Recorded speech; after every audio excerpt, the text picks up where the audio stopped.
أعوذ بالله من الشيطان الرجيم. بسم الله الرحمن الرحيم. لقد كان في قصصهم عبرة لأولي الألباب ما كان حديثا يفترى ولكن تصديق الذي بين يديه وتفصيل كل شيء وهدى ورحمة لقوم يؤمنون.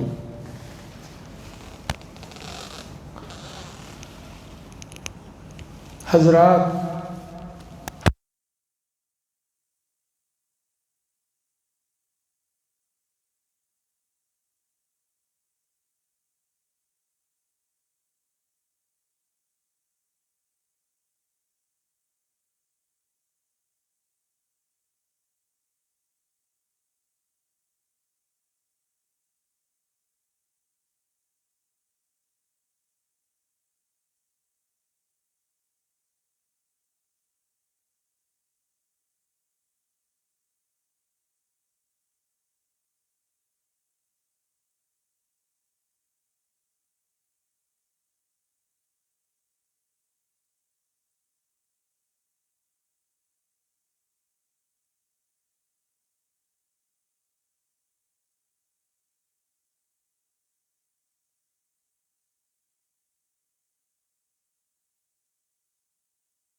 یہی اصل قرآن مجید کا مقصد ہے.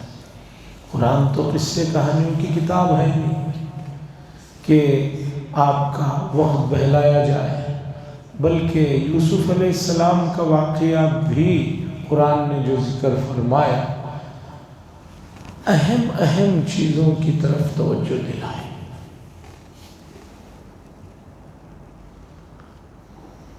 یوسف علیہ السلام کے واقعے میں بہت سی چیزیں ہیں جس کی طرف قرآن نے اشارے کیے. قریب میں مصر کے ایک محقق عالم نے ایک کتاب لکھی جو سورہ یوسف پر مشتمل عبرتوں کو اس میں انہوں نے جمع کیا.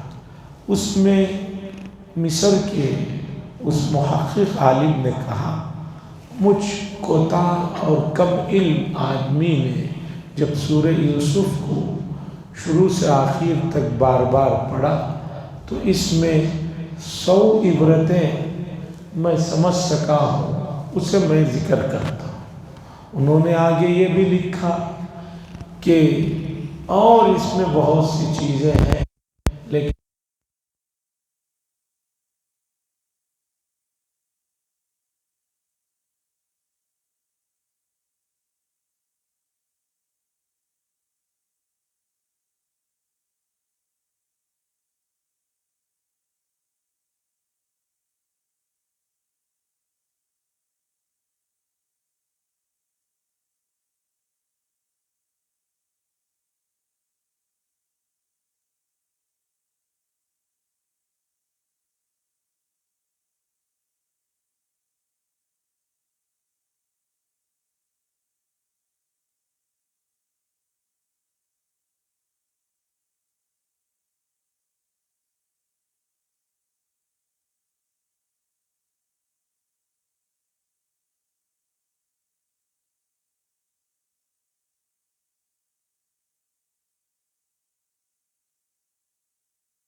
نہیں دیکھا جس طرح تم محبت سے دیکھ رہے ہو، ہاں گزرتے گزرتے کبھی نظر پڑ گئی۔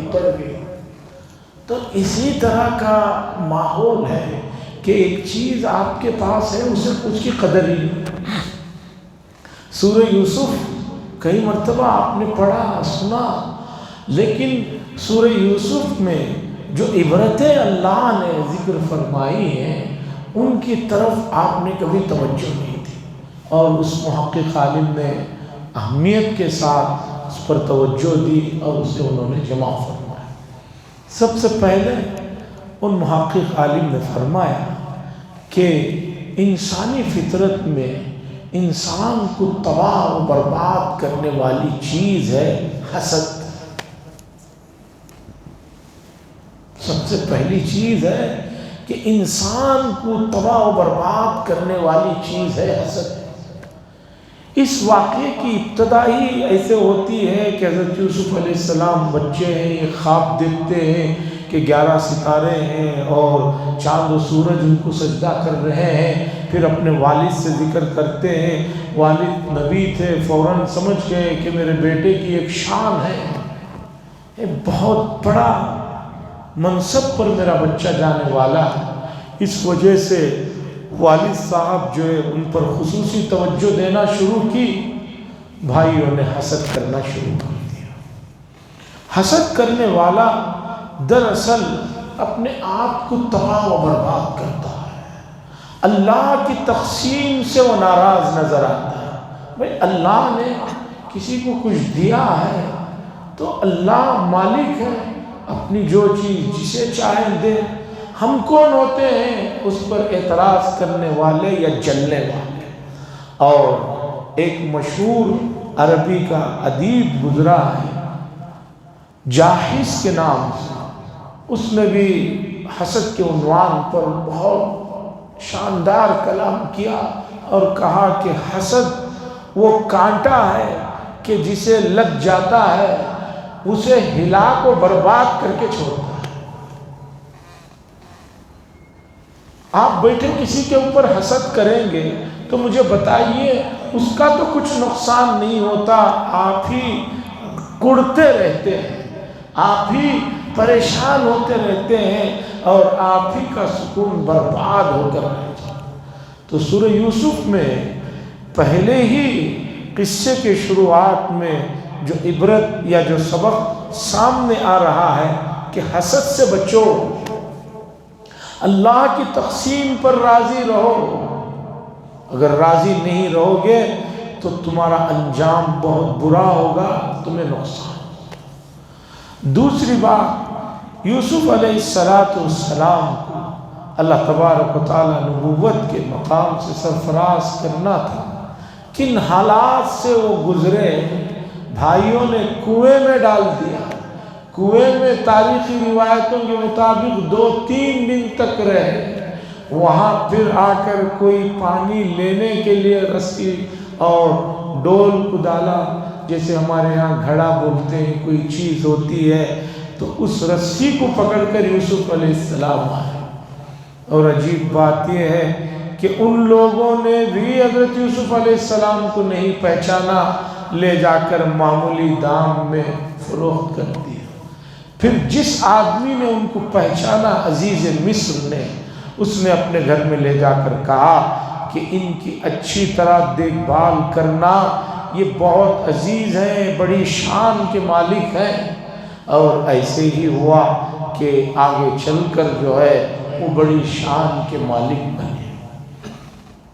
دوسری چیز جو بہت بڑی ہے وہ یہ ہے کہ حضرت یوسف علیہ السلام کو ہر قسم کے حالات، ہر قسم کی سہولتیں مہیا تھی، اس کے باوجود وہ جس طرح اپنے آپ کو پاک دامن رکھا انہوں نے، اور پاک دامنی کے لیے، عفت و عصمت کے لیے انہوں نے اپنے نفس کے ساتھ جو مجاہدہ کیا، وہ بہت بڑی بات ہے کہ جو ہے ایک آدمی سب سہولتیں ہونے کے باوجود گناہ سے بچتا ہے۔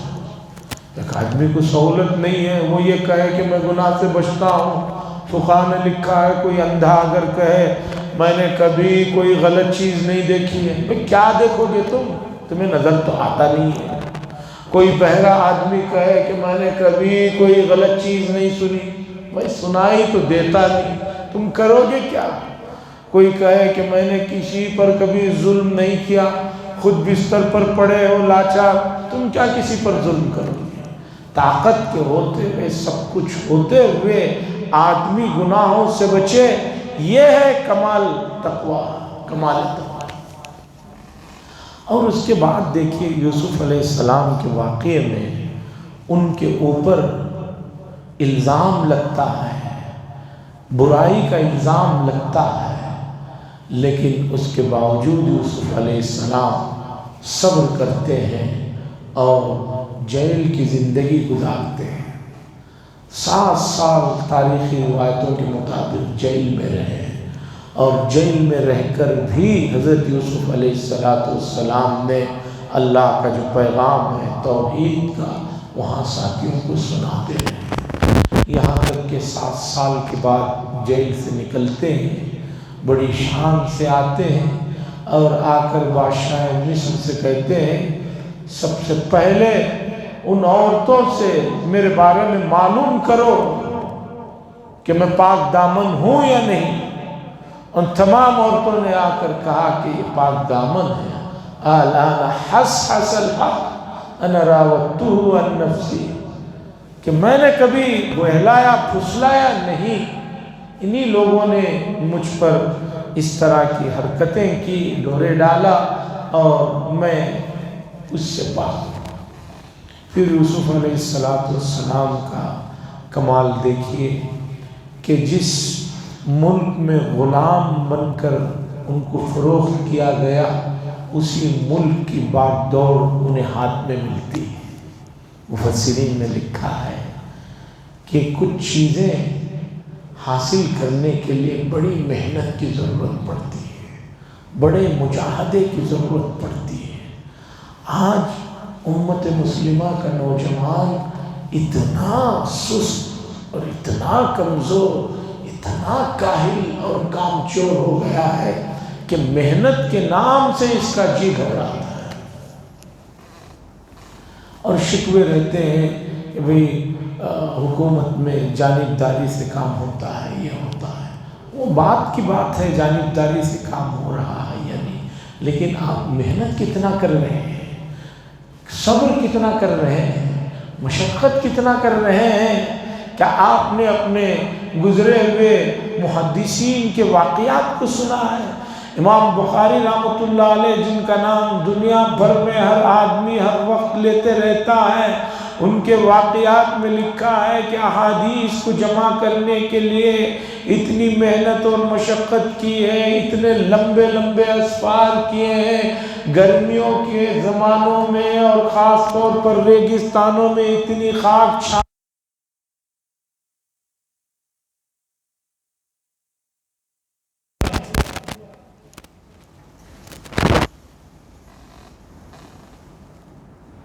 میں ہمیشہ ذکر کرتا ہوں، جب بھی رزلٹ آتا ہے، چاہے SSLC کا ہو، چاہے سیکنڈ پیو کا ہو، چاہے نیٹ کا ہو، چاہے CET کا ہو، میں دیکھتے رہتا ہوں کہ بھئی شروع کے 10 نمبروں میں، شروع کے 20 نمبروں میں بھی کوئی ہمارا آدمی نظر آ رہا ہے یا نہیں نظر آ رہا؟ نہیں نظر آ رہا ہوتا۔ کیوں نظر نہیں آ رہا ہوتا ہے؟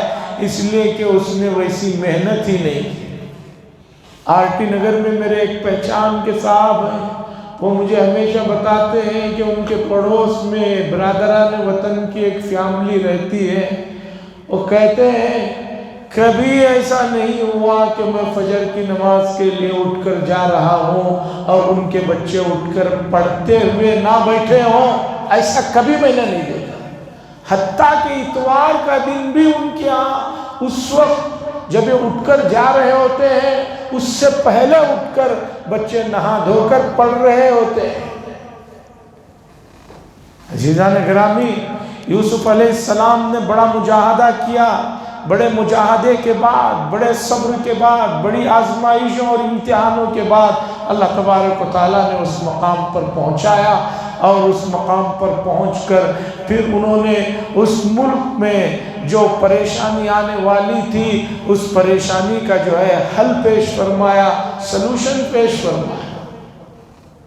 کہ بادشاہ نے خواب دیکھا تھا کہ 7 دبلی پتلی گائیاں ہیں، 7 موٹے موٹے گائیوں کو کھا رہی ہے۔ خواب میں بادشاہ نے دیکھا، صبح اٹھ کر بادشاہ پریشان، سب نیجات ہوں، لوگوں سے پوچھا کہ بھی میں نے ایک خواب دیکھا ہے۔ بادشاہ کے پاس جو ٹیم تھی اناڑیوں کی، جاہلوں کی، انہوں نے کہا اضغاث و احلام، یہ سب خیالات ہیں۔ اچانک وہاں ایک آدمی جو بادشاہ کو شراب پلانے کے کام پر تھا، اس نے کہا بادشاہ سلامت، ایک بندہ ہے جیل میں، وہ خواب کی تعبیر بہت اچھی دیتا ہے، بڑا ماہر ہے۔ بادشاہ نے کہا لے کر آؤ۔ پھر اس کے بعد وہ آیا، آ کر کہا کہ بادشاہ یاد کر رہے ہیں۔ یوسف علیہ السلام نے کہا پہلے میرے معاملے کو جو ہے حل کرو، مجھ پر جو الزام لگا جس کی وجہ سے جیل میں بند ہو، وہ پہلے تحقیق کر لو، وہ الزام ہے حقیقت نہیں، پھر اس کے بعد میں آؤ۔ پھر آ کر انہوں نے تعبیر دی جو سورہ یوسف میں ذکر کیا گیا۔ پھر بادشاہ نے پوری ذمہ داری ان کو دی، پھر انہوں نے ملک کو 7 سال قحط کے زمانے میں جو چلایا ہے وہ تاریخ ہے، اور اسے پڑھنا چاہیے، سمجھنا چاہیے۔ معاشیات کا جو نظام ہے اسے لوگ سمجھتے ہیں، قرآن و حدیث میں اس کا کوئی ذکر نہیں ہے، اس کے بارے میں کچھ بھی نہیں جانتے۔ کیوں نہیں جانتے؟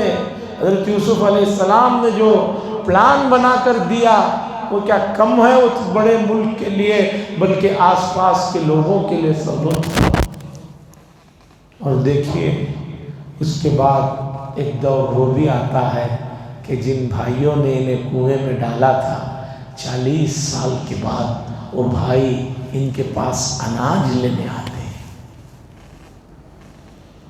اللہ نے بتایا کہ انبیاء کس درجے کے لوگ ہیں، دوسرے ہوتے تو انتقام میں ان پر بہت تشدد کرتے، ان کو بہت کچھ جو ہے سزائیں دیتے، لیکن یوسف علیہ السلام نے فراغ دلی کے ساتھ اناج بھی دیا اور یہ بھی کہا کہ آئندہ آتے ہوئے تمہارا ایک بھائی جو اور ہے اسے بھی لے کر آؤ، ہم تمہیں اور اناج دیں گے۔ ادھر گزر کرنے کا جو مادہ ہے اسے اپنانے کی ضرورت ہے۔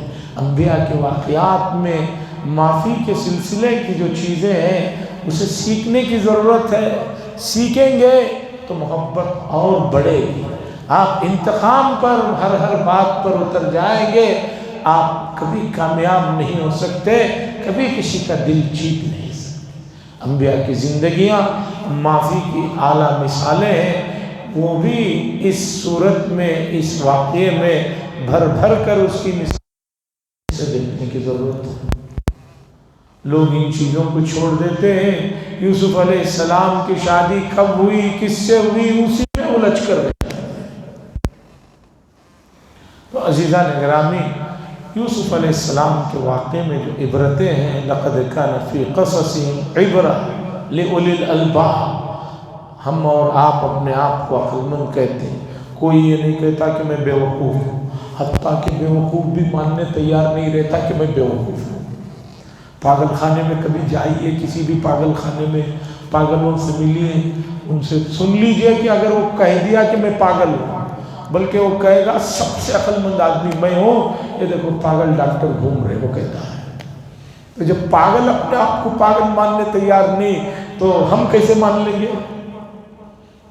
اگر ہم ان واقعات میں ذکر کی ہوئی عبرتوں سے سبق حاصل نہیں کریں گے، قرآن کے سورت کو اتنے بار سننے کے بعد بھی اس سے کچھ سبق حاصل نہیں کریں گے تو یقیناً ہم کم علم ہیں، نادان ہیں، بیوقوف ہیں۔